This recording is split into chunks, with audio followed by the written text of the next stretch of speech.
तो चलिए साथियों, इस सीरीज को हम कंटिन्यू करते हैं। 102 तक के हमने बाल विकास के क्वेश्चन आंसर करा दिए थे साथियों। ये रहा 103 नंबर का। साथ ही साथ आपको बताना चाहूँगा ये सीरीज लगातार चलती रहेगी लगभग 400-500 क्वेश्चन तक के आपके सामने में रखने वाला हूँ।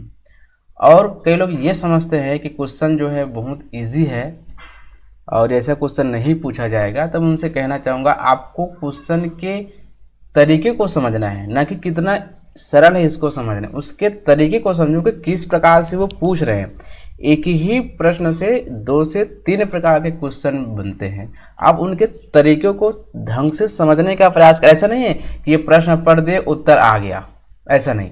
आप उनके तरीके को समझने का प्रयास करें। जैसे किशोरों का संवेग के नियंत्रण का सबसे अच्छा उपाय निम्नलिखित में से कौन सा? पहला प्रश्न आपके सामने आज का। यहाँ पे लिखा है युक्तिकरण, प्रक्षेपण, शोधन और दमन। अब व्यापम जो है इसका आंसर क्या लिया है? आपका शोधन लिया है। अब इसमें हम तर्क, बहुत लोगों ने इसमें तर्क लगाया था कि ये शोधन कैसे हो सकता है। कई लोग कोर्ट जाने की भी सोच रहे थे लेकिन हो नहीं पाया। युक्तिकरण, अब संवेग को नियंत्रण करना है। अब संवेग को नियंत्रण, युक्तिकरण भी बेस्ट उदाहरण हो सकता है, बेस्ट तरीके भी हो सकते हैं, अच्छा उपाय हो सकता है। युक्तिकरण मतलब क्या होता है कि जिस रूप में उसको ढालना है उसमें उसको क्या कर दो, संगठित कर दो, उसको उसमें डाल दो, है ना। ये युक्तिकरण हो गया। प्रक्षेपण मतलब, प्रक्षेपण का मतलब ये होता है कि जिस रूप में आप उसको भेजना चाहते हो या आप डालना चाहते हो, है ना, उसी अनुरूप उसको आगे रख दो। इसको ये हो गया, प्रक्षेपण हो गया। शोधन, अब शोधन आप किसे कहेंगे? शोधन सीधी सीधी बात है कि शोधन हम उसे कहते हैं जिसका शुद्धिकरण किया जाता हो, है ना। शोधन मतलब उसी को कहा जाता है। तो इसमें संवेग का नियंत्रण मतलब जो संवेग उसमें बार बार जो उत्पन्न हो रही है किशोरों में, उससे संबंधित जितने भी संवेग हैं उनको मतलब नियंत्रण करने के लिए जो लिखा गया है वो शोधन का दिया गया है। दमन तो हो नहीं सकता। दमन मतलब पूरा पूरा दबाना हो गया। जैसे किसी बच्चों को कुछ क्रोध आ रहा है या उसका संवेग कुछ क्रोध के अलावा उसके मन में कुछ अच्छा चीज विचार आ रहे हैं, लेकिन आप उसको किसी दमन कर रहे हो, उसको दबाने का प्रयास कर रहे हो, तो ये तो नहीं हो सकता। तो ये जो व्यापम जो लिया है वो ऑप्शन नंबर सी शोधन लिया गया है। नेक्स्ट क्वेश्चन देखते हैं। शैक्षिक समरूपता, शैक्षिक समरूपता माना गया है। ये शैक्षिक समरूपता क्या है? तो ये मौलिक अधिकार है, सबको पता है। साथ ही साथ ये कानूनी अधिकार भी है। तो ये यहाँ पे देखा जाए तो एक से अधिक आंसर होने के कारण इसको विलोपित कर दिया गया है। यदि यहाँ पे केवल मौलिक अधिकार आ जाता, बाकी चीज़ नहीं रहते, तो साथियों आप लोग मौलिक अधिकार ही मार के आना। अब यहाँ पे देखिए, भावनाओं की अभिव्यक्ति की जाती है भाषा द्वारा, हाव भाव द्वारा, चेहरे की भाव अभिव्यक्ति या इनमें से सभी। भावनाओं को इन तीनों के माध्यम से अभिव्यक्त किया जाता है। नेक्स्ट क्वेश्चन देखते हैं। किसी विषय के शिक्षण के संदर्भ में एक इकाई का अर्थ है पाठ्य योजना का एक भाग, जैसे नियत कार्य भूमिका, कक्षा अवधि में शिक्षक द्वारा पढ़ाया गया भाग, एक प्रकरण जिसे पूरा करने के लिए कुछ पाठों की आवश्यकता हो सकती है, उपरोक्त में से कोई नहीं। तो साथ ही यहाँ पे विषय के शिक्षण के संदर्भ में एक इकाई, जैसे इकाई के अंतर्गत बहुत सारे पाठ सम्मिलित होते हैं, है ना। एक इकाई के अंतर्गत बहुत सारे पाठ सम्मिलित होते हैं, लेकिन यहाँ पे भी लिखा गया है। तो यहाँ पे आप देखेंगे तो यहाँ पे ये बोल दिया गया है कि पाठ योजना का एक भाग जो नियत कार्य की भूमिका है, ये नहीं हो सकता। कार्य अवधि में शिक्षा द्वारा पढ़ाया गया भाग, जैसे कभी 40 मिनट का जो अवधि होती है ना, कभी 1 दिन की अवधि होगी, उसमें पढ़ाया गया जो भाग है उसे हम एक इकाई नहीं कह सकते।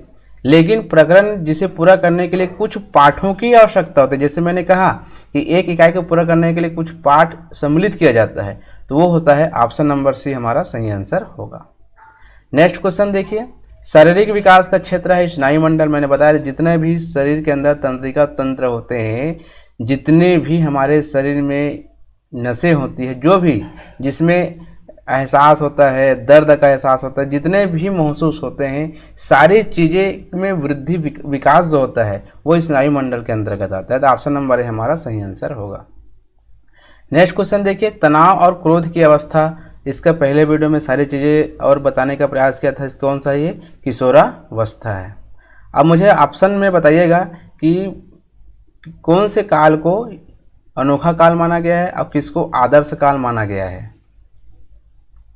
एक बालक को सुनने में परेशानी हो रही है यदि वार्तालाप के दौरान वह वक्ता के पास आ जाता है, अधिकतया वह जोर से बोलता है, शिक्षक से वह सामान्यतः कृपया पुनः बताए कहता है, या उपरोक्त सभी। तो साथियों, एक बच्चे को सुनने में परेशानी यदि हो रही होगी, ये तीनों क्रियाएं करेंगी वो। या तो नज़दीक आ जाएगी, मुझे सुनाई नहीं दे रहे हैं, चुपके से आ जाएगी, या आराम से जैसे भी आएगी वो, है ना। अधिकतर वह जोर से बोलता है, यदि उसको खुद को कम सुनाई दे रहा है तो ऐसा लगता है कि वो खुद का थोड़ा सा ज़्यादा से बोलने का प्रयास करता है। आप ध्यान से सुने होंगे या देखे होंगे तो। या कभी कभी सुनाई नहीं देता है या सुनने में परेशानी हो रही हो तो बार बार पूछने का प्रयास भी किया जाता है। तो ऑप्शन नंबर डी हमारा सही आंसर होगा। किसी व्यक्ति की आधिकारिक रूप से मानसिक मंदित कहा जाएगा यदि उसकी बुद्धि लब्धि कम है। साथ ही आपको यहाँ पे थोड़ा सा बहुत ही ध्यानपूर्वक लगाना होगा, क्योंकि देखा जाए तो 75, 75 और 85 के बीच से कम को मंद बुद्धि कहा जाता है। मतलब इतने तक को मंद बुद्धि कहा जाता है। कभी कभी आता है 85 से कम बुद्धि लब्धि को आप किस श्रेणी में रखेंगे, तो ये भी मंद बुद्धि आता है। अब जैसे हम इसको 90 को मार दिए तो 90 से कम हो गया, लेकिन 85 से ऊपर क्या आता है, एक सामान्य बुद्धि के अंतर्गत आता है। तो 90 से कम 85 से ऊपर हो गया, तो 90 से कम हम तो मार नहीं सकते, तो क्या मारेंगे यहाँ पे 70 ही मारेंगे। तो ऑप्शन नंबर बी हमारा सही आंसर होगा। ये सामान्य है, अब ये जो है श्रेष्ठ बुद्धि के अंतर्गत आता है। नेक्स्ट क्वेश्चन देखते हैं, परीक्षण जिसमें लिखित शब्दों को शामिल किया जाता है कहलाते हैं। यहाँ पे दोस्तों जो प्रश्न पूछने का तरीका ही गलत था, इसलिए समझ लीजिए, या एक से अधिक ऑप्शन सही होने के कारण, जैसे लिखित भी हो गया, शाब्दिक भी हो गया, दोनों चीज़ें हो गया, है ना। तो एक से अधिक उत्तर या प्रश्नों में थोड़ा सा गड़बड़ी होने के कारण इसको भी विलोपित कर दिया गया था। नेक्स्ट क्वेश्चन देखते हैं, बालक का विकास इसका परिणाम है, इसको सभी जानते हो। ऑप्शन नंबर सी वंशानुक्रम व वातावरण की अंतःक्रिया का। यहाँ पे आपको समझना है साथियों कि बुद्धि सात विभिन्न प्राथमिक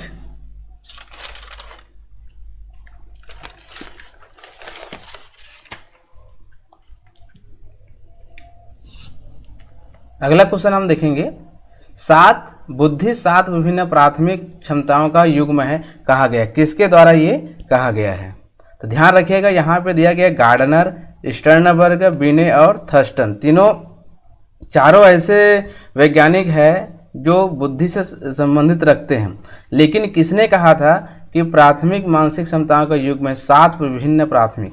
तो दोस्तों इसका आंसर हो जाएगा ऑप्शन नंबर डी। इसी प्रकार से गार्डनर ने भी इसमें कुछ 7 बुद्धि के बाद भी किया था, है ना, क्षमताओं की बात किया गया था। लेकिन इसमें थर्स्टन ने कुल 7 क्षमताएं बताई थी और गिलफोर्ड ने 150 क्षमताएं बताई थी। यहाँ रखेगा, इसके जगह में 150 ही पूछा जा सकता है, जिसका आंसर क्या आ जाएगा, गिलफोर्ड हो जाएगा, है ना।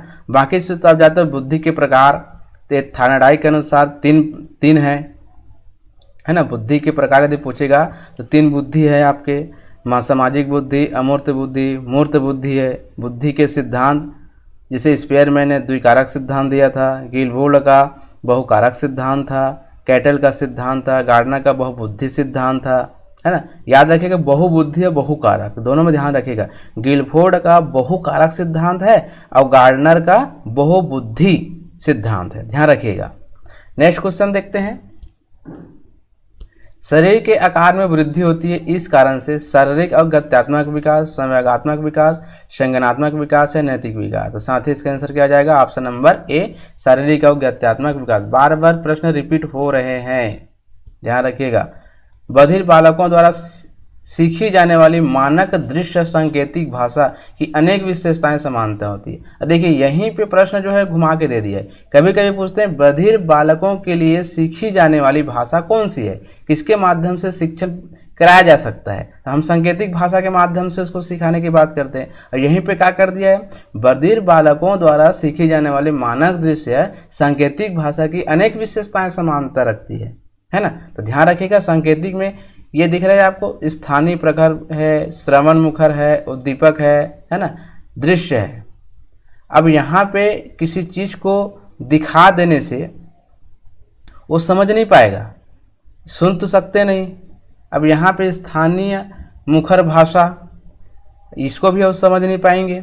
लेकिन यदि उसको आप जो है उनको दृश्य मुखर भाषा के माध्यम से, जैसे आप जो है उसको संकेत करते हैं किसी चीज़ से, आपके फेस से दिखाते हुए यदि उसको करते हैं तो बच्चा जो है आराम से सीख जाएंगे।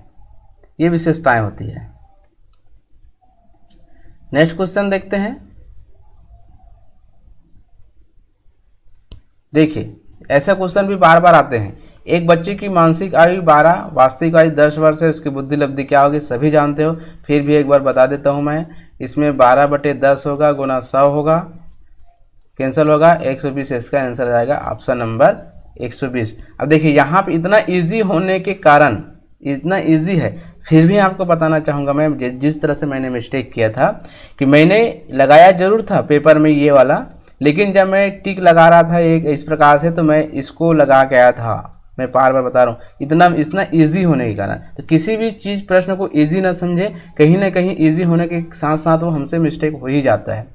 निम्नलिखित में सृजनशीलता का प्रमुख तत्व क्या नहीं है, मौलिकता, अनुशासन, धारा प्रवाहिता या लचीलापन। सृजनशीलता का मतलब क्या होता है, मैं नए चीज का निर्माण करना, नए चीज का खोज करना, ये सृजनशील तो होता है। तो उसमें अनुशासन का होना अनिवार्य नहीं है, अनुशासन हो ऐसा जरूरी नहीं है, लेकिन उसमें मौलिकता, धारा प्रभाविता, लचीलापन ये होना आवश्यक है। नेक्स्ट क्वेश्चन देखते हैं। प्याजे के अनुसार संज्ञानात्मक बाल विकास की कितनी अवस्थाएं हैं, तो इसमें कितनी अवस्थाएं हैं, 4 अवस्थाएं हैं आपका। संवेगी गामक अवस्था, पूर्व संज्ञात्मक अवस्था, है ना, और उसके बाद आपका मूर्त अवस्था और अमूर्त अवस्था, पूर्व संवेदी अवस्था, सॉरी। नेक्स्ट क्वेश्चन देखते हैं। शिक्षा मनुष्य में अंतर्निहित क्षमता का परिपूर्णता में विकास करते हैं। शिक्षा मनुष्य में अंतर्निहित क्षमता का परिपूर्णता में विकास करते हैं। कथन किसका है, स्वामी विवेकानंद का, स्किनर का, पेस्टेलॉजी का या रविंद्रनाथ टैगोर का। तो दोस्तों इसका आंसर हो जाएगा option number A, Swami Vivekananda ji का। नेक्स्ट क्वेश्चन देखते हैं। सीखने के प्रयास या भूल का सिद्धांत के प्रतिपादक कौन है, कोहलर, थॉर्नडाइक, पावलोव या स्किनर। तो दोस्तों इसका आंसर हो जाएगा ऑप्शन नंबर बी, थॉर्नडाइक। ये देखिए, ये भी डबल रिपीट हो रहा है। बिंक व हट के अनुसार खाली स्थान की विशेषताओं को सर्वोत्तम रूप से व्यक्त करने वाला एक शब्द है परिवर्तन। परिवर्तन शारीरिक, सामाजिक व मनोवैज्ञानिक होता है। यह किसके लिए है, बताइए, किसके लिए लिखा गया है, किसके लिए परिवर्तन की विशेषताएं माना गया है इसको, परिवर्तन को किशोरावस्था के लिए। नेक्स्ट क्वेश्चन देखते हो। देखिए यहाँ पे क्वेश्चन और आ गया बुद्धि लब्धि से। एक बालक जिसकी बुद्धि लब्धि 105 है उसे वर्गीकृत किया जाएगा श्रेष्ठ बुद्धि में, सामान्य से अधिक बुद्धि में, सामान्य बुद्धि में या मंद बुद्धि में। इसमें भी आपको सोच समझ के ध्यान देना होगा, क्योंकि टर्मन ने भी एक बुद्धि लब्धि दिया है जिसमें 105 को सामान्य से अधिक बुद्धि माना है। लेकिन यदि किसी वैज्ञानिक के अनुसार नहीं दिया जाता है तो साथियों आप बिल्कुल सामान्य बुद्धि मान लेकर के आए, क्योंकि टर्मन ने 90 से 100 माना था, और अभी जो है सामान्य बुद्धि लगभग जो है 90 से 110 तक के लिया जाता है ना, तो ध्यान रखिएगा। नेक्स्ट क्वेश्चन देखते हैं। लॉरेंस कोहलबर्ग का विकास, ध्यान दीजिएगा, लॉरेंस कोहलबर्ग विकास के क्षेत्र में शोध के लिए जाने जाते हैं, संज्ञानात्मक, नैतिक, शारीरिक या गामक। तो दोस्तों इसका आंसर क्या हो जाएगा, नैतिक। नेक्स्ट क्वेश्चन देखते हैं, बहुत स्पेशल क्वेश्चन है ये। एक बच्ची को उसके पिता चहलकदमी करा रहे थे। बच्ची जानती थी कि चिड़िया जैसी चीजें होती हैं, परंतु उसने कभी पतंग को नहीं देखा था। पतंग को देखकर उसने कहा, चिड़िया को तो देखो, चिड़िया को तो देखो। उसके पिता ने कहा, यह पतंग है। यह उदाहरण दिखाता है सम्मिलन का, समायोजन का, संरक्षण का, वस्तु का प्रदर्शन का। तो दोस्तों यहाँ पे आप समझने का प्रयास करेंगे तो कोई भी बच्ची जब छोटी सी बच्ची होती है तो सभी आप जब चिड़िया को आप दिखाते हो, है ना, ये चिड़िया है, इसको चिड़िया बोलते हैं, यदि बाहर के उड़ रहे होते हो तो बिल्कुल आप उसकी पहचान कराते हैं, बच्ची ये चिड़िया है, इसको चिड़िया कहते हैं, बोलो चिड़ी, इस टाइप का। अब बच्ची चिड़िया को तो जानती है, लेकिन साथ ही साथ वो उन्होंने समझती है कि चिड़िया उड़ रही है, उन्होंने पतंग को देख के बोल दिया चिड़िया। ठीक है, क्या बोल दिया? चिड़िया। तो किससे संबंधित रखता है ये? यह उदाहरण दिखाता है किसका? सम्मिलन का, क्योंकि उन्होंने अपने अनुभव का इस्तेमाल किया, संशोधन नहीं किया, अपने अनुभव का इस्तेमाल किया, बोल दिया कि ये चिड़िया को तो देखो। तो ये सम्मिलन, इसी को बोलते हैं समावेशीकरण भी बोलते हैं। क्या बोलते हैं इसको? समावेशीकरण भी बोलते हैं। यदि उसमें संशोधन कर देता, यदि वो बोल देता कि पूंछ वाली चिड़िया, क्योंकि आप देखेंगे तो इसमें क्या होता है? पूंछ होता है। यदि वो बोल देता तो वहाँ देखो पूंछ वाली चिड़िया, तो आप क्या होता है? उसका आंसर क्या हो जाता? समायोजन, क्योंकि उन्होंने अनुभव से उसमें संशोधन कर दिया। नेक्स्ट क्वेश्चन देखते हैं। समाजार्थिक मुद्दों से जूझ रहे हैं उन बच्चों को जिनकी प्रतिभा प्रभावित हो सकती है, वो खाली स्थान सहायता करता है। स्वाधिगम मॉडल, विभेदिक निर्देशक, पाठ्यचर्या का विस्तार, संज्ञानात्मक वर्गीकरण। तो साथियों, जो समाजार्थिक मुद्दों से जूझ रहे हैं उन बच्चों को केवल और केवल स्व अधिगम मॉडल, जो स्व अध्ययन होता है ना, ऑटोनॉमस, वो ही सहायता कर सकता है। नेक्स्ट क्वेश्चन देखते हैं। एक कक्षा में व्यक्ति विभिन्नताओं के क्षेत्र हो सकते हैं, रुचियों के अनुसार, सीखने के, चरित्र के, उपरोक्त सभी। तो दोस्तों यहाँ पे एक कक्षा में तीनों प्रकार के विभिन्नताएं पाई जा सकती है। तो ऑप्शन नंबर 4 हमारा सही आंसर होगा। बुद्धि के द्विखंड सिद्धांत के प्रतिपादन किसने दिया था? तो अब भी मैंने बताया जस्ट, बुद्धि के द्विखंड सिद्धांत के प्रतिपादन किसने किया था? स्पियरमैन ने किया था। थर्स्टन ने 7 दिया था, गिलफोर्ड ने 150 दिया था, अभी मैंने बताया आपको। सीखना व्यवहार में उत्तरोत्तर सामंजस्य की प्रक्रिया यह कथन है। सीखना व्यवहार में, तो साथियों इसका आंसर हो जाएगा option number C, Skinner. Harvard Gardner द्वारा निम्न में से एक को छोड़कर बाकी सभी बुद्धि के प्रकार बताए गए हैं। हार्वर्ड गार्डनर ने कौन कौन से बुद्धि आपको बताया गया है?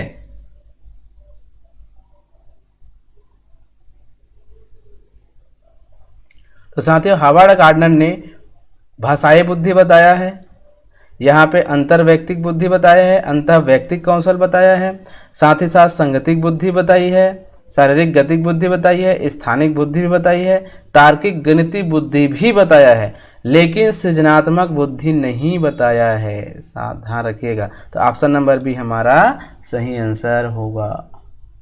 नेक्स्ट क्वेश्चन देखते हैं। मूल्यांकन का उद्देश्य है बच्चे को उत्तीर्ण अनुत्तीर्ण घोषित करना, बच्चा क्या सीखा है जानना, बच्चे के सीखने में आई कठिनाई को जानना, उपरोक्त सभी। तो साथ ही इसका आंसर क्या हो जाएगा? ऑप्शन नंबर डी, सभी जो है मूल्यांकन के उद्देश्य है।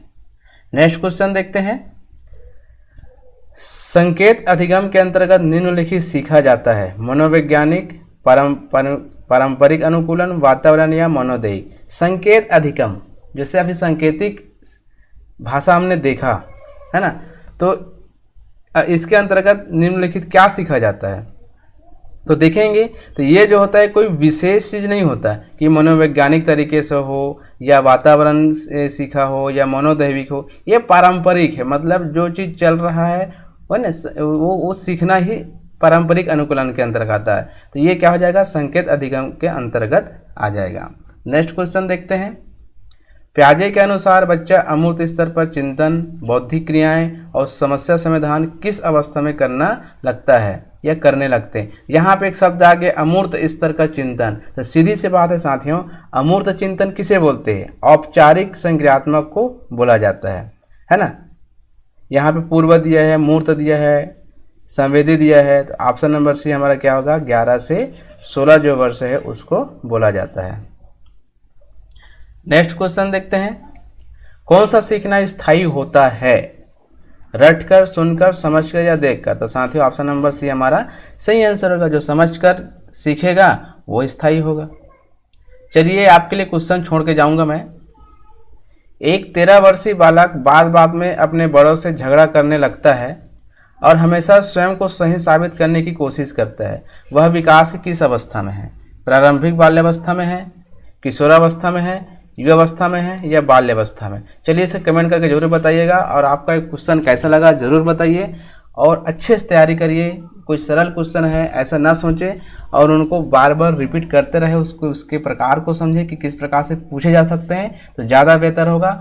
और बाकी का वीडियो देखने के लिए मेरे डिस्क्रिप्शन बॉक्स में आपको लिंक दे दूंगा, वहां से आप देख सकते हैं। मैंने आई बटन भी दे दिया है, वहां से देख सकते हैं, और इंड स्क्रीन भी आपके सामने रख दिया हूं, उस वहां से भी आप देख सकते हैं। तो दोस्तों आज की वीडियो में इतना ही। अगर अच्छा लगे तो लाइक, कमेंट, शेयर और सब्सक्राइब जरूर करें। धन्यवाद।